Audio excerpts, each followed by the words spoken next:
One of the other things I got to work on today is my fuel filter setup here. So what I've done is I've purchased a 300ZX fuel filter and a fuel filter bracket, and I put it on this like bracket thing for the JZX81. I think what bolted here and here was the igniter for the 1JZ. From what pictures it looks like that's what that is, the igniter. I'm not sure what bolted on the other side, but that's kind of what this was like a little apparatus to bolt things to. Now, the igniter on the 7N, which is going into this thing, it's gonna usually on the cars is like right here on the strut tower. So I'll probably end up bolting it to like there or over here for that.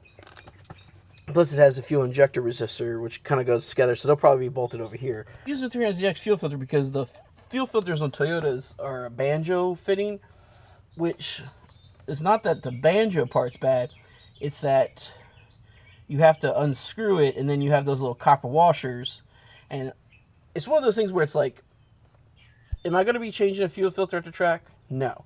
But if ever I'm encountering a fuel system problem, I could easily pull the fuel line off the fuel filter, turn on, okay, boom, I got fuel obviously coming out. Okay, put it back into the fuel filter. You know, unplug it on the other side, turn on, okay, fuel comes out. It's easier to test fuel is flowing and stuff with barb fittings like this. So the stock one came right here, and it had a banjo fitting that came off of here, and the person who had this vehicle before already cut the banjo off, probably just to get the engine out, make it easier. So there was not enough on there, so I went and cut behind the banjo in hardline, which you can kind of see like what's down here. The hardline, how it comes to the hardline, then it comes into a soft line. So I cut behind the hard line and just put a barb fitting in it, barb coupling, put a fuel line, boom, up to the back. The problem I'm having is, this is the second clamp I've put on here, tighten it all the way, this thing still moves. So that rotates, the whole fuel line rotates for some reason. It's like I can't get it tight enough. I don't know why. These are super tight and they're good, but this has multiple barbs on it to catch it, whereas this is just a single barb, as you can see. So I'm gonna pull that fuel line off. I have different fuel line here. Well, just knock it over everything.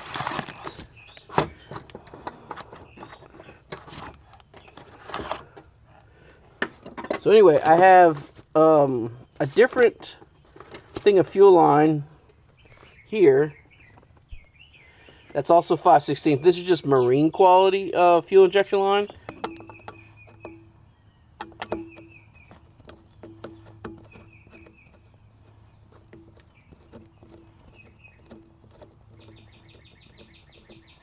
Johnny, the guy who loaned me the flaring tool, I was talking to him because he has a bunch of 300ZXs. He's like how Jeff has a bunch of Corollas.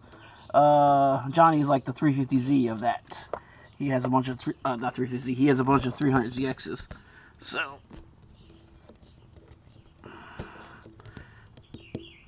he said also to check the inside of the line, make sure it's not cut up. It's kind of hard to tell.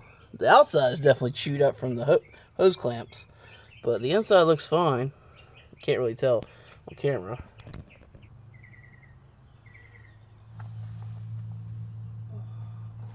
I should have this guy over here. Tighten this down. That's pretty tight, and it still spins. We can tighten it down some more.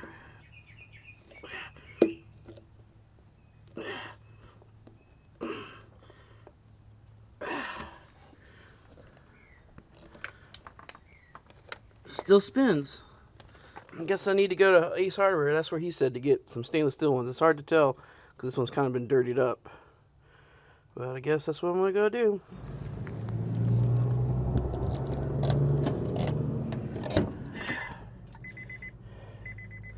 Got one. We'll see. And Mountain Dew. Went and bought this hose clamp from Ace Hardware. Johnny said this is what I should buy. Grips really good. While at the junkyard a while back, I grabbed these. These are off of a Nissan 240SX. These are what they use on these things from the factory. They're kind of a pain because of the little nut. I'm gonna try this one first that Johnny said before I try this. And I need a flathead. Or is this the right size? Oh, look at that.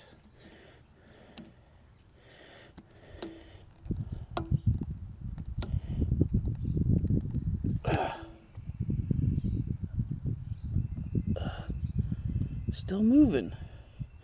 I mean, look, I don't know if you can tell in the thing, but it's like about ready to cut the hose. It's so tight. Yeah, this is not working.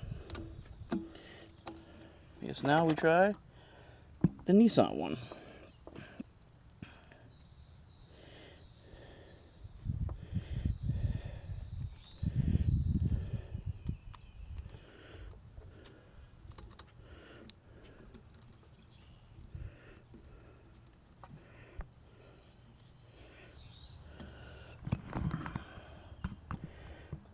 And it still moves. Fudge. Alright, so what I've done is put this other hose I was given, fuel hose. It's a little different. This is this one's marine grade fuel hose. I mean, it's supposed to, should work in the same position as anything else, but it's marine, so it's different, because that's the only thing I can think of is the hose. And if I do this and it still do it, it's the fuel filter.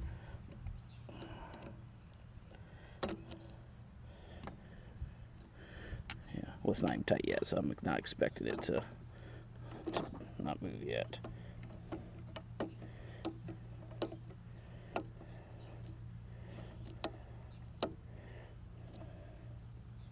Alright, you see it's all twisted up.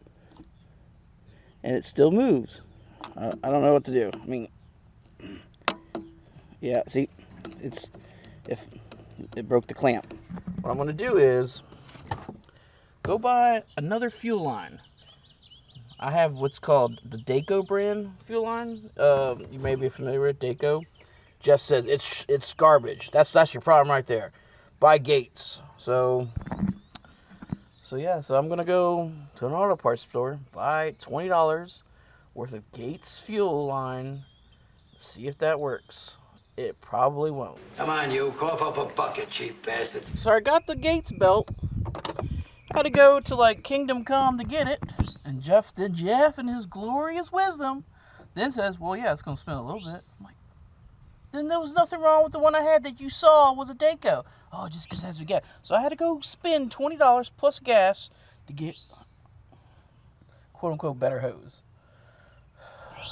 If I was building a car to last the next 10, 15 years for that hose, I could see the argument.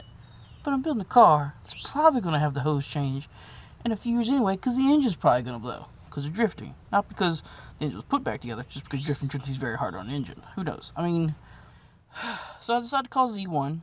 The guy at Z1, John, he answered. He wasn't sure. He goes to the back. Goes to the back to talk to the, I guess, tech people or the people who design parts or work on the cars at Z1, whatever. I don't know. He said, he asked them, and they basically make fun of him and said, yeah, has he started the car? Like, no, not yet. I was like, well, maybe you should go start the car for him. So, but anyway, long story short, they're making fun of him for asking the question, which is me asking the question. But the antithesis, or the answers, not the antithesis, the answer is basically, once the car, the fuel pumps turn on, fuel flows through there, it will then seal up. But because it is brand new filter and it has a sort of coating on it, it will be a little loose. And like, not like loose, like, but like I showed y'all loose. So yeah, been dealing with this for like the past 2 months, trying to figure out buying this clamp, buying that clamp, trying this hose. I wanted to call Z1 a long time ago, but Jeff made me No, you should get the right clamp. Oh, you should do this, you should do that. Sometimes I do.